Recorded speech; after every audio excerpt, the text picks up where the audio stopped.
व्याख्यामुद्रां करसरसिजैः पुस्तकं शङ्खचक्रे बिभ्रद्भिन्नस्फटिकरुचिरे पुण्डरीके निषण्णः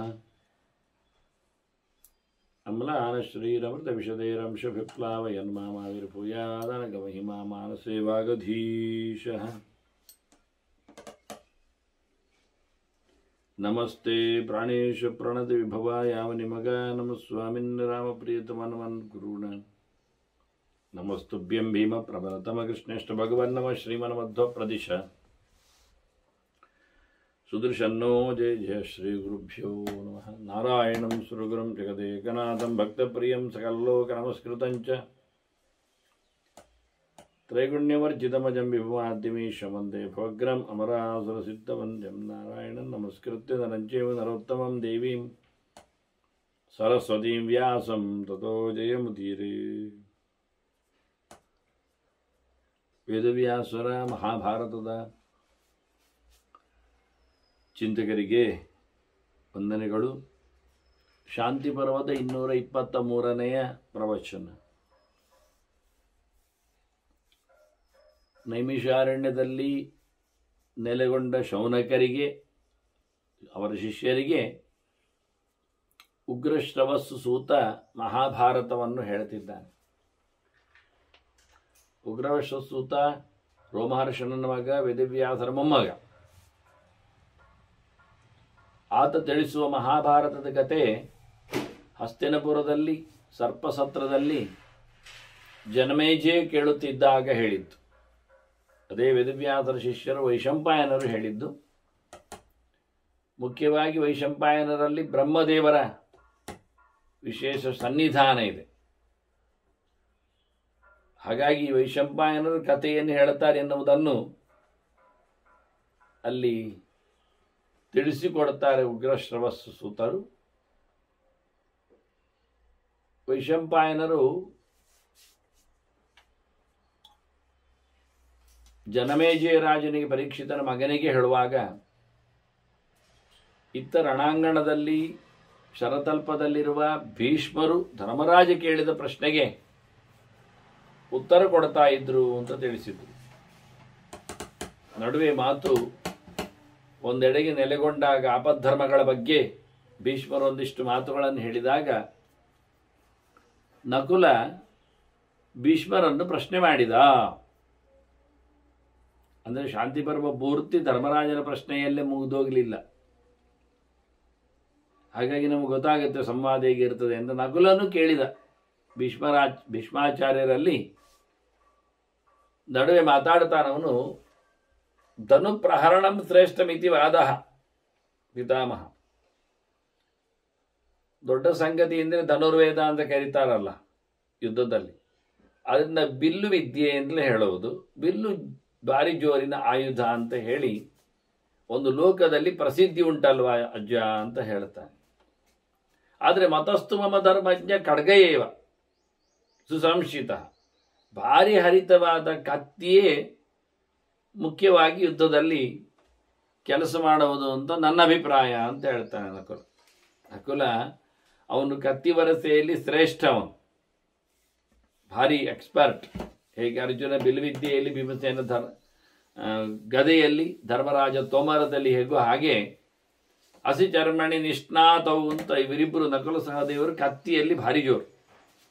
ಅದನ್ನು ನಕುಲ ಹೇಳುತ್ತಾನೆ, ಕತ್ತಿಯೇ ಭಾರಿ ಲಾಯ್ಕ ಅಲ್ವಾ, ಹೇಳುವುದು ಲೋಕದಲ್ಲಿ ಬಿಲ್ವಿದ್ಯೆ ಬಿಲ್ಲು ಅಂತ ಅಲ್ವಾ. ಯಾಕೆ ಅಂದರೆ ಚಿನ್ನೇಚ ಕಾರ್ಮುಕೇ ರಾಜಂ ಪ್ರಕ್ಷೀಣೇಶು ಶರೇಶು ಚ. ಕೆಲವೊಮ್ಮೆ ಹೋರಾಟದಲ್ಲಿ ಏನಾಗ್ತದೆ ಕೇಳಿದ್ರೆ ಬಿಲ್ಲನ್ನು ಮುರಿದು ಹಾಕಿಬಿಡ್ತಾರೆ. ಬಿಲ್ಲು ಮುರಿದ್ರೆ ಕತೆ ಅಂತದ್ದು, ಮತ್ತೆ ಗತಿ ಏನು? ಇನ್ನು ಬೇರೆ ಬಿಲ್ಲು ಇದ್ರೆ ಎತ್ಕೊಳ್ಳೋದು ಅಂತ. ಬೇರೆ ಬಿಲ್ಲು ಸಹ ಮುರಿದೇ ಹಾಕಿಬಿಟ್ರೆ ಇಲ್ಲ, ಬಿಲ್ಲು ಮುರಿಲಿಲ್ಲ ಇಟ್ಟುಕೊಳ್ಳುವ, ಅಥವಾ ತುಂಬ ಬಿಲ್ಲುಗಳು ಇವೆ. ಆದರೆ ಬತ್ತಳಿಕೆಯಲ್ಲಿ ಬಾಣ ಖಾಲಿ ಆಗ್ತದಲ್ಲ, ಅದು ಆಗಲೇಬೇಕಲ್ಲ. ಅರ್ಜುನನದ್ದು ಮಾತ್ರ ಅಕ್ಷಯ ಬತ್ತಳಿಕೆ 2, ಉಳಿದವರದ್ದೆಲ್ಲ ಅಲ್ಲ. ಅಂದ ಬತ್ತಳಿಕೆಯಲ್ಲಿ ಬಾಣ ಖಾಲಿ ಆದ ನಂತರ ಮತ್ತೇನು ಮಾಡೋದು? ಬಿಲ್ಲು ಮುರಿಲಿಲ್ಲ, ಆದರೆ ಬಾಣ ಖಾಲಿ ಆಗಿದೆ, ಈಗ ಹೋರಾಟ ಮಾಡೋದು ಹೇಗೆ? ಅಂತಹ ಸಂದರ್ಭಗಳಲ್ಲೆಲ್ಲ ವಿಷಯ ಅದೆಲ್ಲ ಖಾಲಿ ಆಗ್ಲಿಕ್ಕೆ ಇರುವುದರಿಂದ ಖಡ್ಗೇನ ಶಕ್ಯತೆ ಯೋತ್ತು ಆತ್ಮಾನಂ ಪರಿರಕ್ಷಿತು. ಒಂದು ಕತ್ತಿ ಇದ್ದು ಬಿಟ್ರೆ ಅವನ ಕೈಯಲ್ಲಿ, ಒರೆಯಲ್ಲಿ, ಸೊಂಟದಲ್ಲಿ ಕಟ್ಟಿದ್ದು ಅವನ ರಕ್ಷಣೆ ಮಾಡಿಕೊಳ್ಳಿಕ್ಕೆ ಕತ್ತಿ ಬೇಕಾದಷ್ಟು ಉಪಯೋಗಕ್ಕೆ ಬರ್ತದೆ ಎಂದು ನಾನು ಹೇಳ್ತೇನೆ. ಅದನ್ನ ಬಿಲ್ಲಿಗಿಂತ ಅಂದರೆ ತುಂಡಾದರೆ ಬಿಲ್ಲು ಅಂತ ಹೇಳುವವನಿಗೆ ಕತ್ತಿಯು ತುಂಡಾಗುವುದಿಲ್ವಾ? ಅದರ ಬಗ್ಗೆ ಮಾತಾಡಲಿಲ್ಲ. ಅಂದರೆ ಬಿಲ್ಲು ಬಹಳ ಬೇಗ ಮುರಿತದೆ, ತುಂಡಾಗ್ತದೆ, ಕತ್ತಿ ಆಗಲ್ಲ ಅಂತ ಹೇಳಿಕೊಳ್ಳಿಕ್ಕೋಸ್ಕರ ಶ್ರೇಷ್ಠವಾಗಿ ಕತ್ತಿಯಲ್ಲವೇ ಅಂತ ತನ್ನ ಪ್ರಕಾರದಲ್ಲಿ ಹೇಳ್ತಾನೆ. ಯಾಕೆಂದ್ರೆ ಏಕಃ ಖಡ್ಗಧರ ವೀರ ಸಮರ್ಥ ಪ್ರತಿಪಾದಿತು. ಕತ್ತಿ ವರಸೆಯವನು ಕಥೆಯನ್ನು ಕೇಳಿದರೆ ಅವನು ಸುತ್ತಮುತ್ತಲು ಬಿಲ್ಲೋಜರು ಸೇರಿರ್ತಾರೆ ಹೊಡೆದಾಡಲಿಕ್ಕೆ. ಹತ್ತಿರ ಬಂದು ಹೊಡಿಲಿಕ್ಕೆ ಗದೆ ಹಿಡಿದವರು, ಶಕ್ತಿ ಹಿಡಿದವರೆಲ್ಲ ಇರ್ತಾರೆ. ಆದರೆ ಒಬ್ಬ ಬಹಳ ಜೋರಿನ ಕಾದಾಳು ಕತ್ತಿ ಹಿಡಿದವ, ಅವನು ಗದೆಯವರ ಜೊತೆಯಲ್ಲಿ, ಶಕ್ತಿಯವರ ಜೊತೆಯಲ್ಲಿ, ಬಿಲ್ಲು ಬಾಣದವರ ಜೊತೆಯಲ್ಲಿ ಹೋರಾಡಲಿಕ್ಕೆ ಸಮರ್ಥನಾಗ್ತಾನೆ. ಒಬ್ಬ ಇದ್ದುಕೊಂಡು ಮುತ್ತಿ ಹಾಕೋರು ಎಲ್ಲರನ್ನು ಸಹ ಕತ್ತಿಯಿಂದ ತರಿದು ಹಾಕ್ತಾನೆ. ಅದನ್ನ ಕತ್ತಿ ಒಳ್ಳೇದಲ್ವಾ? ಅಜ ನೀವೇ ಹೇಳಿ, ಕಿಂಸಿತ್ ಪ್ರಹರಣಂ ಶ್ರೇಷ್ಠ, ಯಾವುದು ಉತ್ತಮವಾದದ್ದು? ಯಾವುದು ಹೊಡೆದಾಟದಲ್ಲಿ ಹೊಡೆಯುವ ವಸ್ತುವಿನಲ್ಲಿ ಅತ್ಯಂತ ಶ್ರೇಷ್ಠವಾದ ಆಯುಧ ಯಾವುದು ಅಂತ ಇವ ಆಯುಧ ಪೂಜೆ ಹೊರಟಾಗಿ ಉಂಟು. ಹಾಗಾಗಿ ನಕುಲ ಕೇಳ್ತಾನೆ, ಸರ್ವ ಯುದ್ಧೇಶು, ಎಲ್ಲ ಯುದ್ಧಗಳಲ್ಲಿಯೂ ಬಹುಪ್ರಕಾರ ಯುದ್ಧಗಳಿವೆ ಒಂದು ದೃಷ್ಟಿಯಿಂದ. ಅತ್ತ ಗಜಯುದ್ಧ, ಅಶ್ವಯುದ್ಧ, ಅಶ್ವಾರೋಹಿಗಳು, ಪಾದಾತಿಗಳು ಎಲ್ಲ ಇದ್ದಾಗೆ ಕೈಯಲ್ಲಿ ಸಹ ಆಯುಧಗಳೆಲ್ಲ ಇರ್ತವೆ, ಬೇರೆ ಬೇರೆ ಆಯುಧಗಳು ತಂದಿರ್ತಾರೆ. ಅದನ್ನ ನಿಜವಾಗಿ ಎಲ್ಲ ಯುದ್ಧಗಳಲ್ಲಿ ಶ್ರೇಷ್ಠವಾಗುವುದು ಯಾವುದು ಅಂತ ಹೇಳಿ. ಮತ್ತೆ ನಾನು ಕೇಳಿದ್ದು ಕತ್ತಿಯ ಶ್ರೇಷ್ಠ ಆದ್ರಿಂದ ಕತ್ತಿಯ ಬಗ್ಗೆ ಒಂದು ಕೆಲವು ಮಾತು ನನಗೆ. ಕಥಂಚೋತ್ಪಾದಿತ ಖಡ್ಗ ಕಸ್ಮೇಚಾರ್ಥಾಯ ಕೇನವ, ಅದು ಹೇಗೆ ಕತ್ತಿಯ ಸೃಷ್ಟಿಯಾಗಿದೆ ಹೇಳಿ. ಏತಕ್ಕೋಸ್ಕರ ಕತ್ತಿಯನ್ನು ಉಪಯೋಗಿಸ್ತಾರೆ, ಅದರ ಪ್ರಯೋಜನ ಹೇಗುಂಟು, ಯಾರಿಂದ ಬಂದದ್ದು? ಪೂರ್ವಾಚಾರ್ಯಂಚ ಖಡ್ಗಸ್ಯ, ನನಗೆ ಖಡ್ಗದ ಪೂರ್ವಾಚಾರ್ಯ ಇರಬೇಕು. ಅದರ ಮೊದಲಿಗೆ ಯಾರು ಅಂತ ಕತ್ತಿ ಹಿಡಿದು, ಸಾಮಾನ್ಯವಾಗಿ ಭಗವಂತನ ರೂಪಗಳಲ್ಲೆಲ್ಲ ಸಿಗುವುದಿಲ್ಲ. ಪರಶುರಾಮನ ಕೈಯಲ್ಲಿ ಹಿಡಿದು ಮತ್ತೆ ಧನುಸ್ಸೆ ಆಗಿಬಿಡ್ತದೆ. ನರಸಿಂಹನ ಕೈಯಲ್ಲಿ ಉಗುರೇ ಸಿಕ್ಕಿತ್ತು. ವರಾನದ್ದು ಕೋರೆದಾಡಿಯಲ್ಲಿ ಕೆಲಸ ಆಯಿತು. ವಾಮನದ್ದು ಹೋರಾಟ ಮಾಡಲಿಲ್ಲ, ತಂದದ್ದು ಕೋಲಾದ್ರೆ ಅಥವಾ ಛತ್ರವೇ ಆಗಿರಲಿ. ಅದು ಇದಕ್ಕೊಂದು ಬಹಳ ಚಂದವಾಗಿ ಆತ ಪ್ರಶ್ನೆ ಕೇಳ್ತಾನೆ, ನಮಗೆ ಏನು ಕತ್ತಿಗೆ ಪೂರ್ವಾಚಾರ್ಯರು ಯಾರು, ಮೊದಲಿಗೆ ಯಾರು? ದ್ರೋಣಾಚಾರ್ಯ ನಮಗೆಲ್ಲ ಬಿಲ್ಲುವಿದ್ದಿಗೆ ಹೇಳಿಕೊಟ್ಟ ಹಾಗೆ ದ್ರೋಣರೇ ಶಿಷ್ಯ, ನಿಜವಾಗಿ ದ್ರೋಣರ ಶಿಷ್ಯನೇ, ನಕುಲ ಕಮ್ಮಿ ಅಲ್ಲ, ಅವರೇ ಹೇಳಿಕೊಟ್ಟದ್ದು ಸಹ. ಅದಕ್ಕಿಂತ ಮೊದಲೇ ಅವನು ಕಲಿತು ಬಂದಿದ್ದಾನೆ ಕತ್ತಿಯ ವಿದ್ಯೆಯನ್ನು.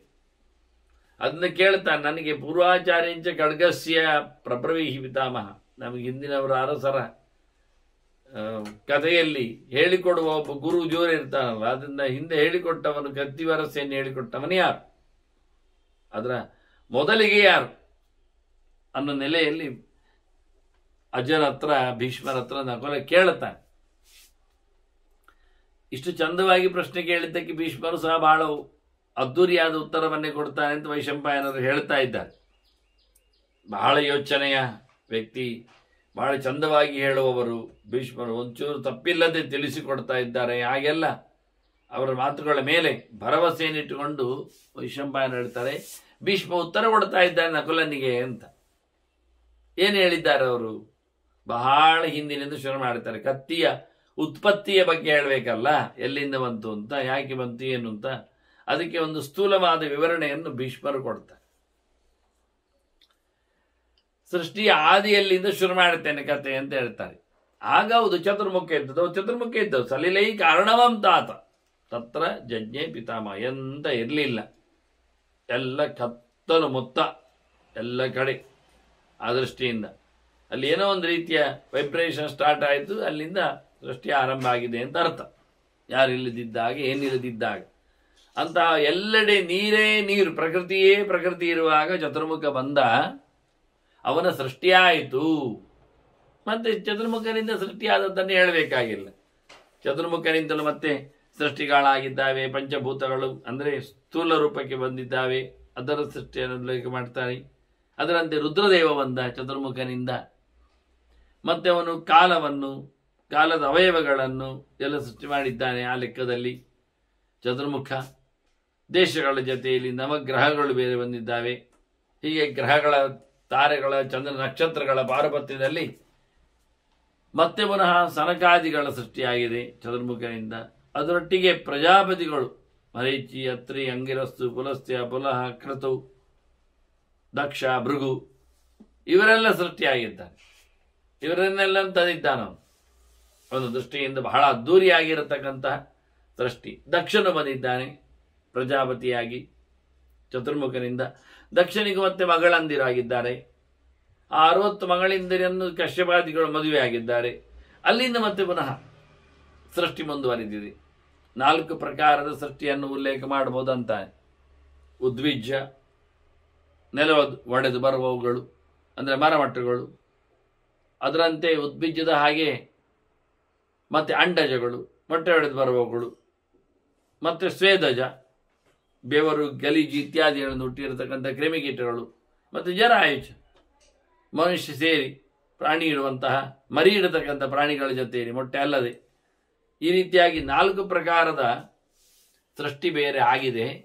ಹೀಗೆ ಭೂತಸರ್ಗ ಬಿಂಬಂಕೃತ್ವ ಸರ್ವಲೋಕ ಪಿತಾಮಹ, ಅಜ್ಜವೇ, ಎಲ್ಲರಿಗೂ ಅಜ್ಜವೇ ಚತುರ್ಮುಖ. ನಮಗೆ ಅಂತಲ್ಲ, ಇಲ್ಲಿಗೆ ಅಂತಲ್ಲ, ಇಡೀ ಜಗತ್ತಿನ ಒಡೆಯನಾಗಿ ನಿಂತ ಚತುರ್ಮುಖ ಬಹಳ ಚೆನ್ನಾಗಿ ಈ ಲೋಕದ ಪಂಚಭೂತಾದಿಗಳ ಸೃಷ್ಟಿಯನ್ನು, ಕಾಲದ ಅವಯವಗಳ ಸೃಷ್ಟಿಯನ್ನೆಲ್ಲ ಮಾಡಿ ಮತ್ತೆ ಶಾಶ್ವತಂ ವೇದ ಪಠಿತಂ ಧರ್ಮಂಚ ಯೂಜೆ ಪುನಃ ಇವರಿಗೆ ಶಾಶ್ವತ ಮೌಲ್ಯವುಳ್ಳಂತಹ ಧರ್ಮದ ಪಾಠವನ್ನು ಮಾಡಿದ.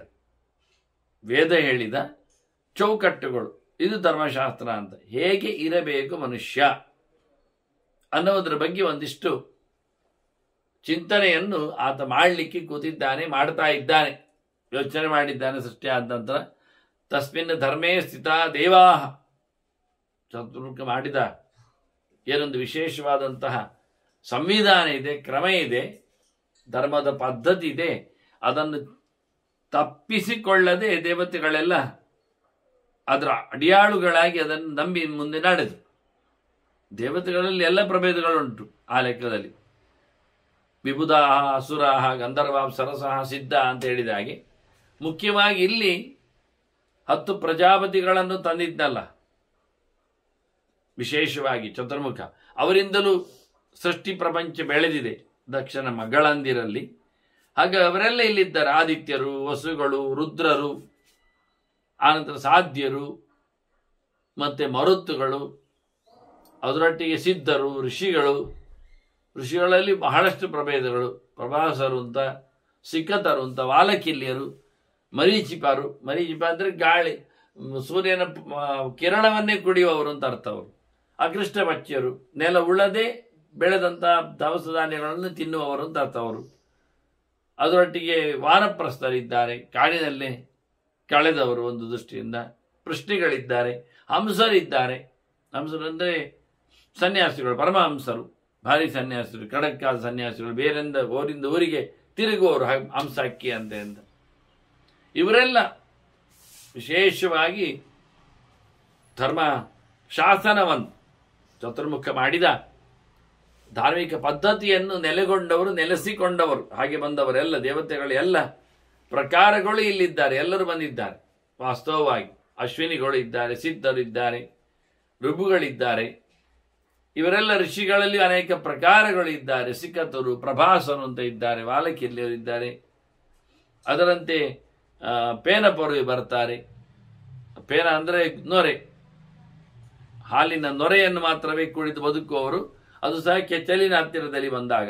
ವೈಕಾನಸರು, ಹೀಗೆ ಇವರನ್ನೆಲ್ಲ ಇವರನ್ನೆಲ್ಲ ಸೃಷ್ಟಿಯಲ್ಲಿ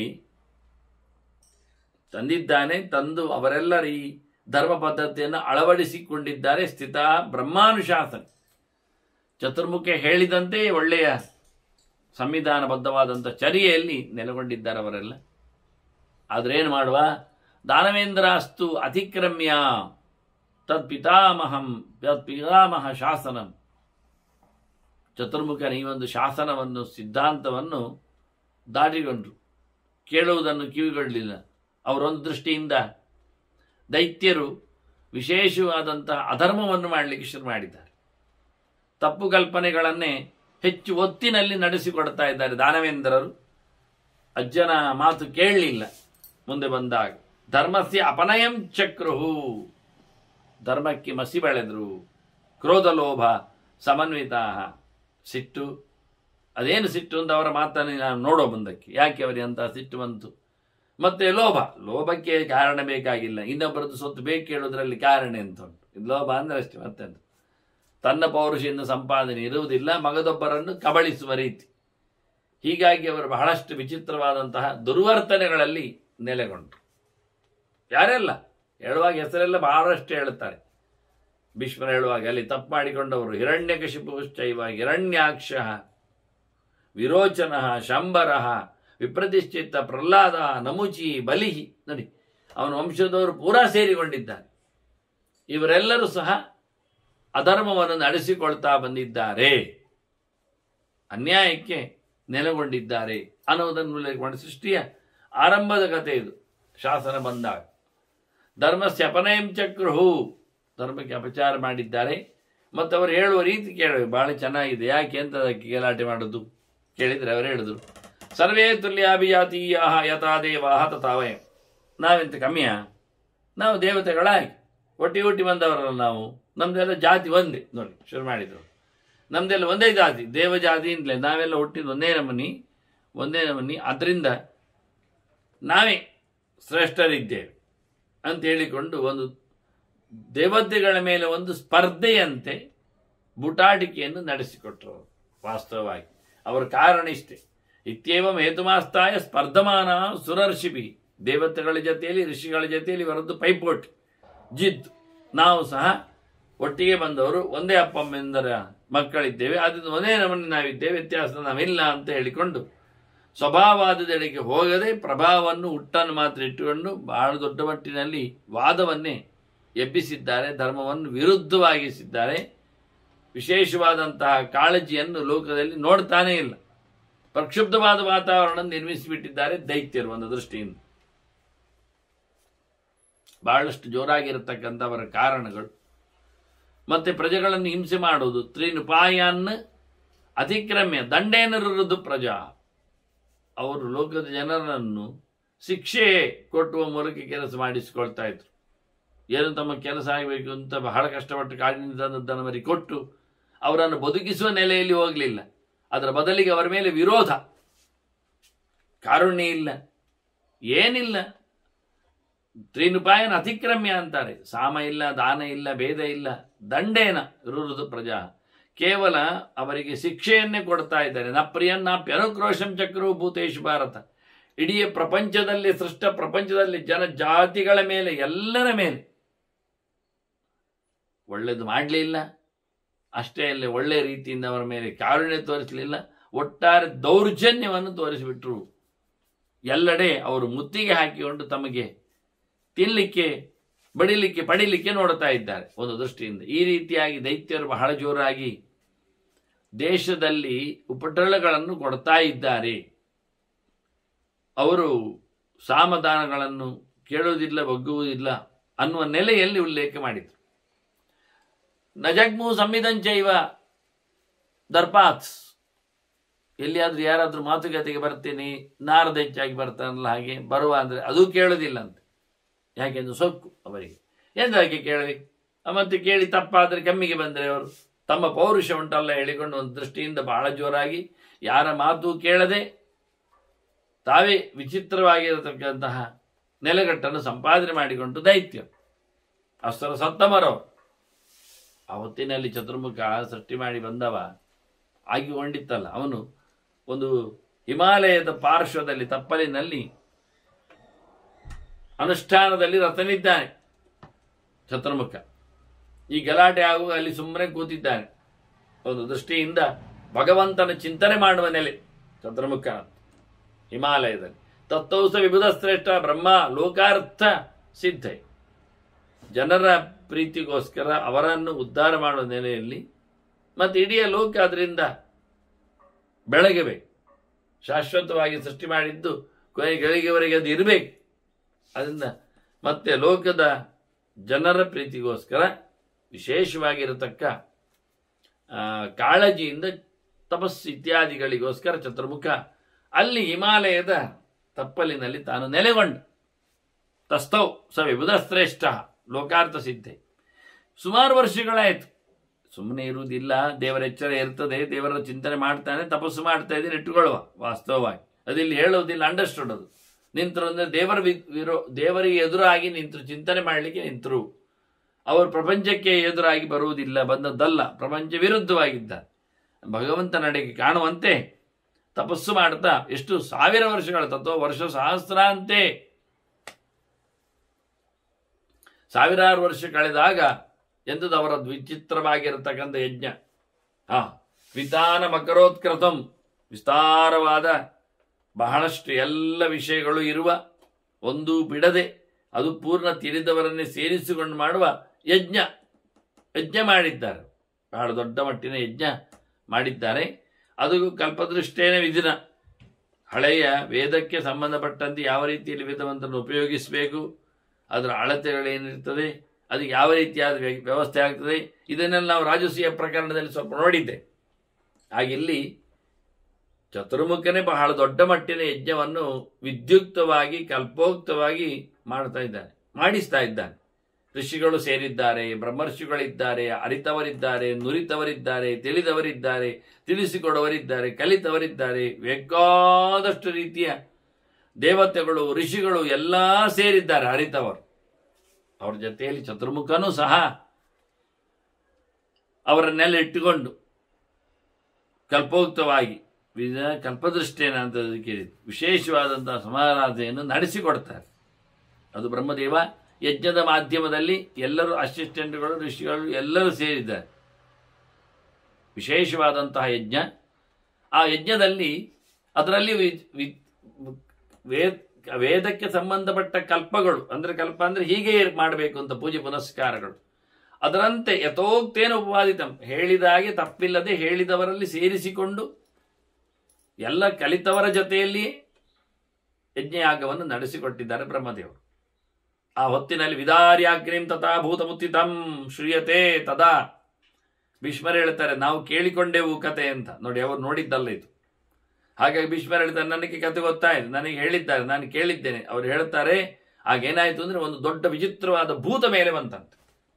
ಭಯಂಕರಾಕಾರವಾದಂತಹ ಒಂದು ಭೂತ ಬೆಂಕಿಯ ಕುಂಡದಿಂದ, ಬಹಳ ಅದ್ಭುತವಾದಂತಹ ಬೆಂಕಿ ಜ್ವಾಲೆ, ಹೋಮ ಹವನ ಅದನ್ನು ಭೇದಿಸಿಕೊಂಡು ವಿಚಿತ್ರವಾಗಿ ಕಾಣ್ತಾ ಇತ್ತು. ಭಯಂಕರ ಜೋರಾಗಿ ಕಪ್ಪು, ದೊಡ್ಡ ಮೋಡದ ಹಾಗೆ ಕಪ್ಪು ಕಾಣ್ತಾ ಉಂಟು. ದೊಡ್ಡನೆಯ ತೋಳು ಬೇರೆ, ತೀಕ್ಷ್ಣವಾದಂತಹ ದಂಷ್ಟ ಕೋರೆ ದಾಡಿ ಬೇರೆ ಇತ್ತು. ಅದಕ್ಕೆ ಹೊಟ್ಟಿದ್ದೇ ತಡ, ಮೇಲೆ ಎದ್ದದ್ದೇ ತಡ, ಭಯಂಕರವಾದಂತಹ ಅದರ ಪೌರುಷ, ಅದರ ರೂಪ ವಿಶೇಷ, ಇಡೀ ಜಗತ್ತು ತಲ್ಲಣಗೊಂಡಿತ್ತು. ಗಾಳಿ ಜೋರಾಗಿ ಬೀಸಿದೆ, ನೆಲ ನಡುಗಿದೆ, ಸಮುದ್ರ ಹಾರಿದೆ. ಒಟ್ಟಾರೆ ಪಂಚಭೂತಗಳಲ್ಲಿ ಒಂದು ವಿಚಿತ್ರವಾದ ಶಬ್ದಗಳು ಕೇಳಲಿಕ್ಕೆ ಶುರುವಾಗಿವೆ. ಹಾಗೆ ಒಟ್ಟಾರೆ ಭೂತಗಳು ಗಾಬರಿ ಪಟ್ಟಿವೆ, ಕಂಪನ ನಡೆದಿದೆ. ಮೂರ್ಮೂಶ್ಚ ಭೂತಾನಿ ವ್ಯಥಂತ, ಭಯಾತ್ತದ, ಅದರ ಹೆದರಿಕೆಯಿಂದ ಎಲ್ಲರೂ ನಡುಗಿ ಹೋದರು. ಮತ್ತೆ ಮತ್ತೆ ನಡುಕ ಉಂಟಾಯಿತು, ಮತ್ತೆ ಮತ್ತೆ ಗಾಬರಿ ಪಡ್ತಾ ಇದ್ದಾರೆ. ನೋಡಿದಾಗೆ ಹೆದರಿಕೊಳ್ಳುತ್ತಾ ಇದ್ದಾರೆ. ಆಗ ಗಾಬರಿ ಪಟ್ಟ ದೇವತೆಗಳನ್ನು, ಋಷಿಗಳನ್ನು ಕುರಿತು ಬ್ರಹ್ಮದೇವರು ಹೇಳುತ್ತಾರೆ, ಮಾತಾಡ್ತಾರೆ. ಹೆಚ್ಚು ಕಡಿಮೆ ಆದದ್ದು ನೋಡಿ, ತನ್ನ ಯಜ್ಞದಲ್ಲಿ ಆಗಿರತಕ್ಕ ಕಥೆಯನ್ನು ನೋಡಿ ಅವರಿಗಿಬ್ಬರಿಗೆ, ಋಷಿಗಳಿಗೆ, ದೇವತೆಗಳಿಗೆ ಸಮಾಶ್ವಾಸನೆ ಮಾಡ್ತಾ ಬ್ರಹ್ಮದೇವರು ಹೇಳ್ತಾರೆ, ಮಯೈವಂ ಚಿಂತಿತಂ ಭೂತಂ, ನಾನೇ ಯೋಚನೆ ಮಾಡಿದ್ದು ಒಂದು ಭೂತವನ್ನು ಬರಲಿಕ್ಕೆ ಈ ಬೆಂಕಿಯ ಮಧ್ಯದಲ್ಲಿ ಕುಂಡದಿಂದ. ಅದಕ್ಕೆ ನಾನು ಅಸಿರ್ನಾಮೇಶ ವೀರ್ಯವಾನ್, ಇದು ಕತ್ತಿ ಭೂತ, ಅದು ಹಸಿಭೂತ, ಕತ್ತಿ ಭೂತ ಆಗಿದೆ. ಇದು ಕತ್ತಿ ಮೇಲೆ ಬಂದಿದ್ದಕ್ಕೆ ಹೆಸರು ಕತ್ತಿ ಅಂತ. ಅದು ಯಾಕೆ ಬಂದಿದೆ ಅಂದ್ರೆ ರಕ್ಷಣಾರ್ಥಾಯ ಲೋಕಸ್ಯ ವದಾಯ ಚ ಸುರದ್ದಿಶ. ನಕುಲ ಕೇಳಿದ್ದ, ಎಲ್ಲಿ ಬಂತು, ಯಾಕೆ ಬಂತು ಎಲ್ಲ. ಅದರಿಂದ ಯಾಕೆ ಬಂತು ಕೇಳಿದರೆ ಲೋಕದ ರಕ್ಷಣೆಗೋಸ್ಕರ, ಮತ್ತೆ ತಪ್ಪು ಮಾಡಿದವರ ಸಂಹಾರಕ್ಕೋಸ್ಕರ. ವದಾಯ ಚ ಸುರದ್ವಿಷಾಂ, ಒಳ್ಳೆಯದಕ್ಕೆ ವಿರೋಧಿ ಮಾಡುವವರ ಕಡಿಲಿಕ್ಕೆ ಅದು ಬಂದಿದೆ. ದೇಶದ ಜನರ, ಒಳ್ಳೆಯ ಜನರ ರಕ್ಷಣೆಗಾಗಿ ಅದರ ಸೃಷ್ಟಿಯಾಗಿದೆ ಅಂತಾರೆ. ಅಷ್ಟೊತ್ತಿನಲ್ಲಿ ಆ ಭೀಕರವಾದ ಭೂತ ಅದು ವಾಸ್ತವವಾಗಿ ಏನಿತ್ತು ಬಂದಿತ್ತು ಮೇಲಕ್ಕೆ ವಿಚಿತ್ರವಾಗಿ. ಅದು ಇವನು ಚತುರ್ಮುಖ ಹೇಳಿದ ತಕ್ಷಣ ಅದು ನಾನು ಕತ್ತಿ ಅಂತ ಸಂಕಲ್ಪ ಮಾಡಿದ್ದೇನೆ ಹೇಳಿದ್ರಿಂದ ಕೂಡಲೇ ತದ್ರೂಪ ಬಸ್ರಂಜಿ ಭವವು ನಿಸ್ತ್ರಿಂಶಯವ ಸಹ ಒಂದು ದೊಡ್ಡ ಕತ್ತಿಯಾಗಿ ಹೋಗಿದೆ. ಚಂದವಾಗಿ ಹೊಳೆಯುತ್ತಾ ಉಂಟು ವಿಮಲ. ತೀಕ್ಷ್ಣಧಾರಶ್ಚ ಹರೀತವಾದ ಅದರ ಅಲಗಿತ್ತು, ಬದಿಯಿತ್ತು. ಕಾಲಾಂತಕೈವೋದ್ಯತಃ ಸಂಹಾರ ಮಾಡಲಿಕ್ಕೆ ತಯಾರಿದ್ದಾಗೆ ಇತ್ತು. ಹಾಗಾಗಿ ಬಹಳ ಉದ್ದನೆ ಒಂದು ಚಂದವಾದ ಕೂಡಲೇ ಕತ್ತಿಯಾಯಿತು. ಏನೊಂದು ವಿಕಾರವಾಗಿರತಕ್ಕಂಥ ಭೂತವಾಗಿ ತೋರಿತ್ತು. ಈಗ ಭೂತ ಇಲ್ಲ. ಭೂತಗಳನ್ನೆಲ್ಲ ನಡುಗಿಸಿದ, ಲೋಕವನ್ನೆಲ್ಲ ತತ್ತರಗೊಳಿಸಿದ ಆ ಕತ್ತಿ ತಾನೀಗ ಕತ್ತಿಯಾಗಿ ನಿಂತಿದೆ. ಅವ್ರು ಹೇಳಿದ್ದಕ್ಕೆ ಅದು ಕತ್ತಿ ಭೂತ ಇದೆ ಹೇಳಿದಾಗೆ ಕತ್ತಿಯಾಗಿ ಚಂದವಾದಂತಹ ಒಂದು ಘೋರವಾದ ಆಯುಧವಾಗಿ ಕಾಣುತ್ತಾ ಇದೆ, ಬಂದು ನಿಂತಿದೆ. ಚತುರ್ಮುಖ ನೋಡಿ ಅದನ್ನು ಖುಷಿಪಟ್ಟು ಕೊನೆಗೆ ತದಸ್ಥಂ ನೀಲಕಂಠಾಯ ರುದ್ರದೇವನಿಗೆ ಕೊಟ್ಟ. ಇದು ಸಂಹಾರ ಮಾಡುವ ವ್ಯಕ್ತಿಗೆ ಸಂಹಾರ ಮಾಡಲು ಉಪಯೋಗಕ್ಕೆ ಅಂತ ಹೇಳಿ ಅದನ್ನು ಕೊಟ್ಟುಬಿಟ್ಟ. ರುದ್ರದೇವಂದು ಹಿಡಿದ್ದೇ ತಡ ಪ್ರಗರಿಕಿಯ ಅಸೀಂ ಅಮೇಯಾತ್ಮ ರೂಪ ಮನ್ನೆಚ್ಚಕಾರ. ಅವನು ಬೇರೆ ವೇಷ ಹಾಕಿಬಿಟ್ಟ. ಯಾಕೆ ಕತ್ತಿಗೆ ಸಮನಾಗಿ ವೇಷ ಬೇಕು, ಕತ್ತಿ ಹಿಡಿದಾಗೆ ಆಗಿಬೇಕು. ಯಾರೋ ಒಬ್ಬ ಬೆಪ್ಪರಸನಿಗೆ ಕತ್ತಿ ಕೊಡುವುದಲ್ಲ ಒಂದು ಮಾರುದ್ದದ್ದು, ಅವ ಅದನ್ನು ಹಿಡ್ಕೊಳ್ಳೋದು ಹೇಳುದು. ಆದ್ದರಿಂದ ಈಗ ರುದ್ರದೇವರ ಸುಂದರವಾದ ರೂಪ ವಿಶೇಷ ಎತ್ತಿದ್ದ ಭಯಾನಕವಾದ ರೂಪಕ್ಕಾಗಿ ಅವನಿಗೆ ಕತ್ತಿಯನ್ನು ಕೊಟ್ಟು ಬಿಟ್ಟಿದ್ದಾರೆ. ಅವ ಏನು ಮಾಡಿದ? ಕತ್ತಿ ತಗೊಂಡ ತಕ್ಷಣ ರೂಪಭೇದ ಮಾಡಿದ್ದ. ಕತ್ತಿ ಬೇರೆ ರೀತಿಯಲ್ಲಿ ಕೊಟ್ಟ ತಕ್ಷಣ ಅದನ್ನು ಪಡೆದಾಗ ವಿಶೇಷವಾದ ಆಯುಧವನ್ನು ಹಿಡಿದು ವಿಚಿತ್ರವಾದ ಆಕಾರದಲ್ಲಿ ಬಂದಿದ್ದ. ಬಹಳ ಜೋರಾದ ರೂಪ ವಿಶೇಷವನ್ನು ತೋತಿದ್ದಾನೆ. ಊರ್ಧ್ವದೃಷ್ಟಿ ಮಹಾಬಾಹು ನೋಡಿ, ಹುಟ್ಟಿ ಬಂದಿರತಕ್ಕಂತಹ ಕತ್ತಿ ಅದನ್ನು ಕೈಯಲ್ಲಿ ಹಿಡ್ಕೊಂಡಾಗ ರುದ್ರದೇವರಲ್ಲೇ ಒಂದು ಪ್ರತ್ಯೇಕವಾದ ರೂಪ ವಿಶೇಷ ಆಗಿ ಹೋಗಿದೆ. ಬಹಳ ವಿಚಿತ್ರವಾಗಿ ಮೇಲೆ ನೋಡ್ತಾ ಉಂಟಂತೆ. ಸಮನ ದೃಷ್ಟಿ ಇಲ್ಲ, ಕೆಳ ನೋಡುವುದಲ್ಲ, ಮೇಲೆ ನೋಡ್ತಾ ಊರ್ಧ್ವ ದೃಷ್ಟಿ. ಊರ್ಧ್ವ ಸ್ಥಾನದಲ್ಲಿ ಒಂದು ದೃಷ್ಟಿ ಉಂಟು. ಮತ್ತೆ ಮೂರು ಕಣ್ಣದು. ಮೂರು ಕಣ್ಣು ಅಂದರೆ ನೆತ್ತಿಯಲ್ಲಿ ಒಂದು ಕಣ್ಣಾಗಿದೆ, ನೆತ್ತಿಯಲ್ಲಿ ಕಣ್ಣಾಗಿದೆ, ಕಪ್ಪು ಕೆಂಪಾದ ಕಣ್ಣುಗಳು. ಅದು ಹೊರಗೆ ನೋಡ್ತಾ ಉಂಟು, ಮೇಲಕ್ಕೆ ನೋಡ್ತಾ ಉಂಟು. ಆ ದೃಷ್ಟಿಯಿಂದ ಅಂತಹ ಭಯಾನಕವಾಗಿರತಕ್ಕಂಥ ಒಂದು ಭೂತ ಹೇಗೆ ಹಿಂದೆ ಬಂದಿತ್ತೋ ಅದರಂತೆ ಈಗ ಮತ್ತೆ ಒಂದು ಭಯಾನಕವಾದ ರೂಪವನ್ನು ರುದ್ರದೇವ ತರಳಿದ್ದಾನೆ. 4 ತೋಳು, ಊರ್ಧ್ವದೃಷ್ಟಿ ಮಹಾಬಾಹು, 4 ತೋಳಿನ ರುದ್ರದೇವ. ಮುಖಾತ್ ಜ್ವಾಲಾ ಸಮಸೃಜನ್, ಬಾಯಿಯಿಂದ ಭಯಂಕರವಾದಂತಹ ಅಗ್ನಿಜ್ವಾಲೆಗಳನ್ನು ಉಗುಳುತ್ತಾ ಇದ್ದಾನೆ, ಹೊರಗೆ ಹಾಕ್ತಾ ಇದ್ದಾನೆ, ಬೊಬ್ಬೆ ಹೊಡಿತಾ ಇದ್ದಾನೆ, ಅಟ್ಟಹಾಸ ಆಗ್ತಾ ಇದೆ, ನಗುತ್ತಾ ಇದ್ದಾನೆ, ಗಾಬರಿ ಪಡ್ತಾ ಇದ್ದಾರೆ, ಸದ್ದು ಆಗ್ತಾ ಇದೆ. ಅಂತ ಒಂದು ಭಯಂಕರವಾದ ರೂಪವನ್ನು ಮತ್ತೆ ರುದ್ರದೇವ ಕತ್ತಿಗೋಸ್ಕರ ಪಡೆದಿದ್ದಾನೆ. ನೋಡ್ಲಿಕ್ಕೆ ಹೋದ್ರೆ ಕತ್ತಿ ಹಿಡ್ಕೊಂಡವ ಮಾಡಿದ ಕಥೆಯದು ಬಹಳ ಚಂದವಾಗಿ. ಬಿಭ್ರತ್ ಕೃಷ್ಣಾಜಿನೆಂಬ ಸಹ ಬಂಗಾರದ ಮುದ್ರೆ ಉಳ್ಳ ಮಧ್ಯದಲ್ಲಿ ಕೃಷ್ಣ ಅಜಿನವನ್ನು, ಕೃಷ್ಣ ಮೃಗದ ಚರ್ಮವನ್ನು ಸೊಂಟಕ್ಕೆ ಕಟ್ಟಿದ್ದಾನೆ. ನೋಡಿ, ಇದು ಪೂಜೆ ಉಪಯೋಗ ಆಗುವಂತಹ ಈ ದೇವರ ಲಕ್ಷಣ ಹೀಗೆ. ಸೊಂಟದಲ್ಲಿ ಚರ್ಮ ವಾಸ್ತವವಾಗಿ ಅದ್ಯಾವುದು? ಕೃಷ್ಣಾಜಿನ. ಮತ್ತು ಅದರೊಟ್ಟಿಗೆ ಕೈಯಲ್ಲಿ ಒಂದು ತ್ರಿಕೂಟವನ್ನು ಇಟ್ಕೊಂಡ. ಮೂರದಕ್ಕೆ ಡೂಮ್ ಅಂತ ಇಟ್ಕೊಳ್ಳುವ ನಮಗೆ. ತ್ರಿಕೂಟನ್ ಚರ್ಮಚ ಉದ್ಯಮ್ಯ, ಮತ್ತೊಂದು ಕೈಯಲ್ಲಿ ಡಾಲ್, ವಿರೋಧ ಮಾಡಲಿಕ್ಕೆ, ಹೊಡೆಯುವುದನ್ನು ತಪ್ಪಿಸಲಿಕ್ಕೆ ಅಂತ ಬಹಳ ದೊಡ್ಡದಾದಂತಹ ಇನ್ನೊಂದು ಕೈಯಲ್ಲಿ ಆಯುಧವನ್ನು ಹಿಡಿದು, ಅವನ ಕೈಲಿರತಕ್ಕ ಚರ್ಮದಲ್ಲಿಯೂ ಬಹಳಷ್ಟು ಚಿತ್ತಾರಗಳಿರ್ತವೆ, ಒಳ್ಳೊಳ್ಳೆ ನಕ್ಷತ್ರಗಳ ಚಿತ್ರಣ ಇತ್ತು. ಇನ್ನೊಂದು ಕೈಯಲ್ಲಿ ಕತ್ತಿಯನ್ನು ಎತ್ತಿಕೊಂಡಿದ್ದಾನೆ, ಬ್ರಹ್ಮದೇವರು ಕೊಟ್ಟಿದ್ದಾನೆ. ಅದನ್ನ ಕತ್ತಿ ಮತ್ತು ಡಾಲ್ ಚರ್ಮ ಏನೊಂದು ಹೊಡೆಯುವ ತಪ್ಪಿಸುವ ಆಯುಧ, ಅದೆರಡನ್ನು ಇಟ್ಕೊಂಡು ಬಹಳ ಚೆನ್ನಾಗಿ ಕಾಣ್ತಾ ಇದ್ದಾನೆ ಈಗ ಶಿವ. ಅದನ್ನು ಇಟ್ಕೊಂಡ ಸುಮ್ಮನೆ ಇಲ್ಲ, ಚಚಾರ ವಿವಿಧಾನ್ ಮಾರ್ಗಾನ್, ಆಕಾಶದಲ್ಲಿ ಕತ್ತಿಯನ್ನು ಬೀಸಲಿಕ್ಕೆ ಶುರು ಮಾಡಿದ. ಡಾಲನ್ನು ಅಲ್ಲಾಡಿಸುವುದು, ತಡೆದಾಗೆ ಕತ್ತಿಯನ್ನು ಅಲ್ಲಾಡಿಸುವುದು, ಹೇಗೆ ಆಗ್ತದೆ ಏನಾಗ್ತದೆ ಹೇಳಿಕೊಂಡು ಇಡೀ ಓಡಾಡಿದ ಶುರು ಮಾಡಿದ. ಕತ್ತಿಯನ್ನು ಇಟ್ಕೊಂಡು ಕತ್ತಿ ವರಸೆಯ ಪಟ್ಟುಗಳನ್ನೆಲ್ಲ ತೋರಿಸಿಕೊಟ್ಟ ಲೆಕ್ಕಾಚಾರದಲ್ಲಿ. ಯಾಕೆ ಹೇಳಿದೆ? ದಾನವ ಅಂತ ಚಿಕಿತ್ಸೆ, ಕೆಟ್ಟವರನ್ನು ನಿರ್ಮೂಲನೆಗೊಳಿಸುವುದು ಇದಕ್ಕೆ ಉದ್ದೇಶ. ಅಂದ ಕುಳಿತಿರತಕ್ಕಂಥ ಋಷಿಗಳಿಗೆ ಅಥವಾ ಸಾಧ್ಯಾದಿಗಳಿಗೆ ಹೆಚ್ಚು ಕಡಿಮೆ ಆಗಲಿಲ್ಲ. ದೈತ್ಯರಿಗೆ ಒಂದು ವಿಶೇಷವಾದಂತಹ ಶಕ್ತಿ ಕ್ರಾಸ್ ಮಾಡಬೇಕೆನ್ನೋ ದೃಷ್ಟಿಯಿಂದ ಭಗವಂತ ಮುಖ್ಯವಾಗಿ ಚತುರ್ಮುಖ ಅದರಲ್ಲಿ ಹೋಮ ಮಾಡುವಾಗ ತಾನು ಸೃಷ್ಟಿ ಮಾಡುವ ರುದ್ರನಿಗೆ ಸಮನಾದ ಒಂದು ವೇಷಕ್ಕೆ ಅನುಕೂಲವಾಗಿರತಕ್ಕಂಥ ಕತ್ತಿ, ಭಯಂಕರವಾದ 4 ತೋಳಿನ ಶಿವ ಬಹಳ ಬಗೆಯಿಂದ ಹೆಜ್ಜೆ ಇಡಲು ಶುರು ಮಾಡಿದ್ದಾನೆ. ಕತ್ತಿಯನ್ನು ಹಿಡ್ಕೊಂಡು ಬಹಳ ವಿಚಿತ್ರವಾದಂತಹ ರೀತಿಯಲ್ಲಿ ಪ್ರವೃತ್ತಿ ಮಾಡಿದ್ದಾನೆ. ದೈತ್ಯರನ್ನು ಸಂಹಾರ ಮಾಡುವ ಉದ್ದೇಶದಿಂದಾಗಿ ಕತ್ತಿಯನ್ನು ಝಳಪಿಸಿದ್ದಾನೆ ಅಂತ ಹೇಳುವ. ಈ ರೀತಿಯಾಗಿ ಕತ್ತಿಯ ಸೃಷ್ಟಿಯ ಬಗ್ಗೆ.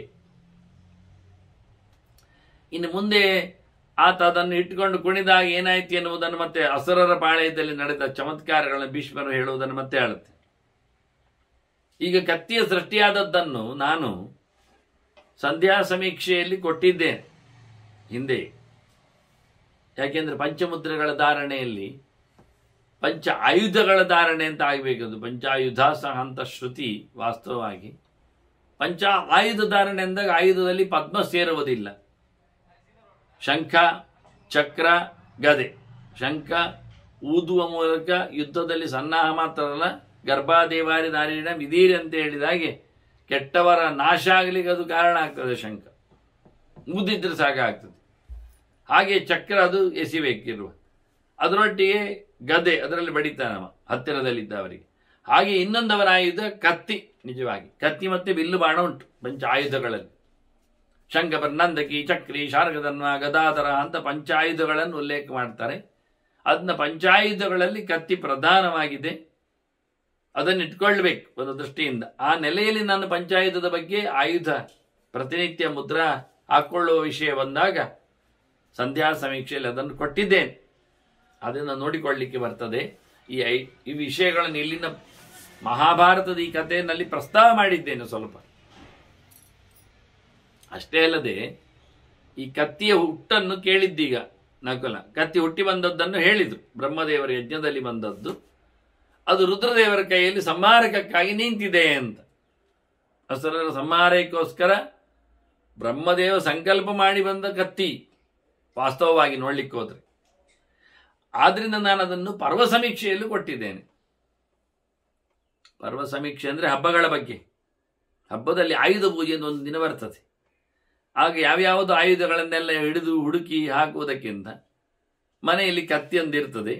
ಆಗ ಆ ಕತ್ತಿಯಲ್ಲಿ ಚತುರ್ಮುಖನ ಮುಖ್ಯವಾದಂತಹ ಯಜ್ಞದಲ್ಲಿ ಬಂದ ಚಿಂತನೆ ರುದ್ರದೇವರ ಕೈಯಲ್ಲಿ ನಿಂತದ್ದು ಇನ್ನು ಮುಂದೆ ಹೋಗ್ತದೆ, ಮುಗಿಲಿಲ್ಲ. ಅದನ್ನು ಅಲ್ಲಿ ಸಹ ಈ ಪರ್ವ ಸಮೀಕ್ಷೆಯಲ್ಲಿ ಈ ಥರ ಕಥೆಯನ್ನು ಕೊಟ್ಟಿದ್ದೇನೆ. ಕತ್ತಿಯ ಕಥೆಯೇನು, ನಗಲು ಕೇಳಿದ ಕತ್ತಿಯ ಕಥೆ ಇಲ್ಲಿ ಬಂದ ರೀತಿಯಲ್ಲಿ, ಭಾರತದಲ್ಲಿ ಬಂದ ರೀತಿಯಲ್ಲಿ ಅದು ನಮ್ಮ ಆಯುಧ ಪೂಜೆಗೂ ಒಂದು ದಿನಕ್ಕೆ ಆಗ್ತದೆ. ನವರಾತ್ರಿ ಸಂದರ್ಭದಲ್ಲಿ ಎಲ್ಲಿ ಇದೆ ಕೇಳಿದ್ರೆ ಕತ್ತಿಗೆ ಪೂಜೆ ಮಾಡಿದ್ರೆ ಕತ್ತಿಯಲ್ಲಿದ್ದೆ ಮಹಾಭಾರತದಲ್ಲಿ ಹೇಳ್ಬಿಟ್ಟು ಅದೆಲ್ಲಿ ಬಂದು ಹೀಗೆ ಅಂತ ಬಹಳ ಸುಂದರವಾದ ಒಂದು ಪ್ರತಿಯೊಬ್ಬರ ಮನೆಯಲ್ಲಿ ಕತ್ತಿ ಬೇಕೆ ಅಂತದ್ದಕ್ಕಾದ್ರು. ಹಾಗಾಗಿ ಬಹಳ ಚಂದವಾದಂತಹ ಕಥೆ ಇದು. ಬಹಳ ಅಪೂರ್ವವಾದಂತಹ ಪ್ರಮೇಯ, ಪಕ್ಕ ಸಿಗಲಾರದ್ದು. ಮಹಾಭಾರತದಲ್ಲಿ ನಡುವೆ ಅವಕಾಶ ಮಾಡಿಕೊಂಡು ನಕುಲ ಕೇಳಿಕೊಂಡು ಕಲಿತ ಕಥೆ ಇದು. ಅದರಿಂದ ಅದು ಪ್ರಚಾರ ಆಗುವುದು ಕಮ್ಮಿ ಆಗಿತ್ತು. 2-3 ಕಡೆಯಲ್ಲಿ ಅದರ ಉಪಯೋಗ ಇದೆ ಅಂತ ನಾನು ಮತ್ತೆ ದುಷ್ಟರ ನಿವೃತ್ತಿಗಾಗಿ ಯೋಚನೆ ಮಾಡುವಲ್ಲಿ ಎನ್ನುವುದು ಅದರ ಸಾರ್ಥಕ್ಯ ಇದೆ. ಈ ರೀತಿಯಾಗಿ ಹಳೆಯ ಹೊತ್ತಗೆಯಲ್ಲೇ ಬಹಳ ಹಿಂದೆಯೇ ನಾನು ಇದನ್ನು ಗಮನಿಸುವಂತೆ, ಇತಿಹಾಸವನ್ನು ಗಮನಿಸುವಂತೆ ಅದನ್ನು ಉಲ್ಲೇಖ ಮಾಡಿದ್ದೇನೆ. ಹೀಗೆ ರುದ್ರದೇವರ ಕೈಯಲ್ಲಿ ಅಸುರ ಸಂಹಾರಕ್ಕೋಸ್ಕರ ಕತ್ತಿ ಬಂದಿದೆ. ಅಸುರರು ಸಹ ಇನ್ನಲ್ಲಿದ್ದಾರೆ. ಹೀಗಾಗಿ ಹೋರಾಟದ ಕಥೆ ಆಗಲಿ ಅಥವಾ ವಿಶೇಷವಾಗಿ ಏನಾದರೂ ದೈತ್ಯರು ಕತ್ತಿಯನ್ನು ಕಂಡು ಬಂದೊಮ್ಮೆ ಗಾಬರಿ ಬಿಟ್ಟಿದ್ದಾರೆ ಅನ್ನೋದ ನೆಲೆಯಲ್ಲಿ ನೋಡಿಕೊಳ್ಳಿಕ್ಕೋಸ್ಕರ ಮುಂದಿನ ಚಿಂತನೆಗಳನ್ನು, ಅಂದರೆ ಕತ್ತಿಯ ಉತ್ಪತ್ತಿ ಆಗಿದೆ, ಅದನ್ನು ಜಳಬಿಸಿಕೊಂಡು ವಿವಿಧ ಮಾರ್ಗಗಳನ್ನು, ಅಂದರೆ ಪಟ್ಟುಗಳನ್ನು, ಹಿಡಿತಗಳನ್ನು, ಬಡಿಯುವ ವಿಧಾನ ಹೇಗೆ, ಬೀಸುವ ವಿಧಾನ ಹೇಗೆ, ತಪ್ಪಿಸುವ ಕಥೆ ಹೇಗೆ, ಹಾರಿ ಹೊಡೆಯುವುದು ಹೇಗೆ, ಕೂತು ಬಡಿಯುವುದು ಹೇಗೆ, ಇವೆಲ್ಲ ಅನೇಕ ಆಯಾಮಗಳನ್ನು ಕತ್ತಿಯಲ್ಲಿ ರುದ್ರದೇವ ತೋರಿಸಿದ್ದಾನೆ. ಹೀಗಾಗಿ ಮುಂದಿನ ಚಿಂತನೆಯನ್ನು ಕತ್ತಿಯನ್ನು 2 ಕಡೆಯಲ್ಲಿ ಉಪಯೋಗಿಸಲಿಕ್ಕೆ ಆಗತ್ತೆ ಹೇಳಿದೆ ನಾನು. ಕತ್ತಿ ಮುದ್ರೆ ಪುಣ್ಯಕ್ಕೆ ನಮ್ಮ ಕೈಯಲ್ಲಿ ಇವತ್ತಿಲ್ಲ. ಪಂಚಮುದ್ರೆಯಲ್ಲಿ ಚಕ್ರ ಮುದ್ರೆ ಇದೆ, ಶಂಖ ಮುದ್ರೆ ಇದೆ, ಗದಾ ಮುದ್ರೆ ಇದೆ, ಇನ್ನು ಪದ್ಮ ಮತ್ತು ನಾಮಮುದ್ರೆ ಇದೆ. ನಿಜವಾಗಿ ಮತ್ತೆ 2 ಆಯುಧ ಮುದ್ರೆ ಬರಬೇಕಾದ್ದು, ಒಂದು ಮುಖ್ಯವಾಗಿ ಕತ್ತಿ, ಮತ್ತೊಂದು ಬಿಲ್ಲು.